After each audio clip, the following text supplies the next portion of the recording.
بسم اللہ الرحمن الرحیم۔ معزز خواتین حضرات، السلام علیکم ورحمۃ اللہ وبرکاتہ۔ دین اسلام ساری انسانیت کی جان، مال، عقل، دین اور عزت کے تحفظ کی ضمانت دیتا ہے۔ شرط یہ ہے کہ انسان شریعت اسلامیہ کے احکامات پر عمل کرے۔ آج کا ہمارا حدیث کا سبق اسی سلسلے کی ایک کڑی ہے کہ انسان کی عزت کو محفوظ رکھنے کے لیے شریعت نے جو بے مثال تعلیمات دی ہیں، ان میں سے ایک آج کی حدیث بھی ہے۔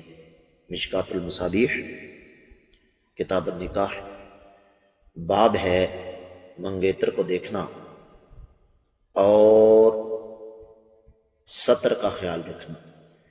3134ویں حدیث کتاب میں اور 21ویں ہے باب میں۔ الفاظ یہ ہیں: وعن عمر رضی اللہ عنہ عن النبی صلی اللہ علیہ وسلم قال لا يخلون رجل بامرأة الا كان ثالثهما الشیطان، رواہ الترمذی۔ معزز خواتین و حضرات، میں سب سے پہلے آپ کی خدمت میں یہ بات عرض کر دوں کہ یہ روایت اکیلی سنن ترمذی میں نہیں ہے، اور بھی بہت ساری کتابوں میں ہے، لیکن میں سنن ترمذی کا حوالہ آپ کو دوں گا۔ کتاب الرضاع، 16واں باب، باب ما جاء فی کراہیت الدخول علی المغیبات، غیر محرم عورتوں کے ساتھ تخلیے میں جانا حرام ہے، 1171ویں حدیث۔ اور یہ حدیث اللہ کے فضل و کرم سے صحیح سند کے ساتھ مل جاتی ہے۔ شیخ البانی رحمہ اللہ نے اس کو صحیح قرار دیا۔ ترجمہ کر رہا ہوں۔ سیدنا عمر رضی اللہ تعالیٰ عنہ آقا علیہ الصلوۃ والسلام سے روایت فرماتے ہیں کہ نبی کریم صلی اللہ علیہ وسلم نے ارشاد فرمایا، جب کوئی آدمی کسی غیر محرم عورت کے ساتھ علیحدگی میں ہوتا ہے تو ان دونوں کے درمیان تیسرا شیطان ہوتا ہے۔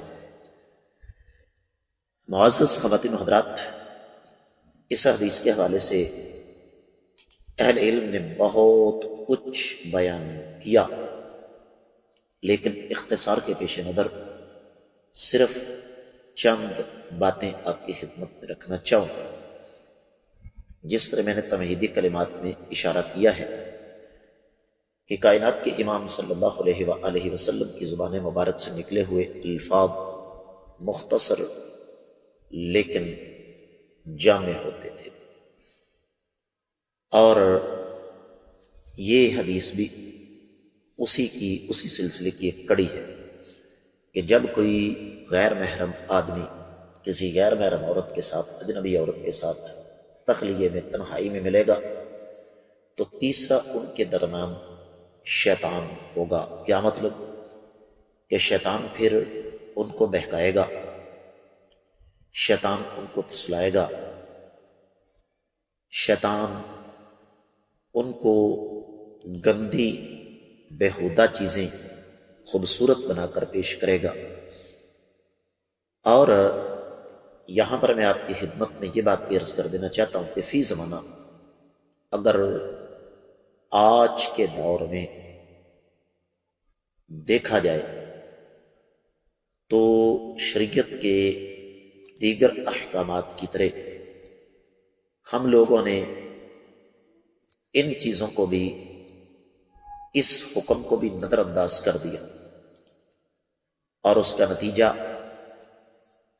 نتیجہ نہیں بلکہ نتائج ہماری سوچ سے زیادہ خوفناک ہیں کہ مسلمان معاشرے میں، مسلمان ملک میں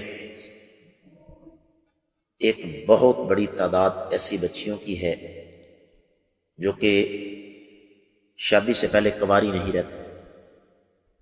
خاص طور پر ایسی خواتین جو کہ مختلف شعبہ ہے زندگی کے ساتھ منسلک ہیں، میں سب کی بات نہیں کرتا، لیکن ایک بہت بڑی تعداد ایسی خواتین کی ہے کہ جنہیں اپنی پروموشن کے لیے، اپنی ترقی کے لیے، اپنی نوکری برقرار رکھنے کے لیے، اضافی بونس حاصل کرنے کے لیے اپنے سینئرز کے ساتھ تخلیے میں وہ کچھ کرنا پڑتا ہے جس کا تذکرہ بھی یہاں سمجھ لیجئے کہ باعث شرم ہے۔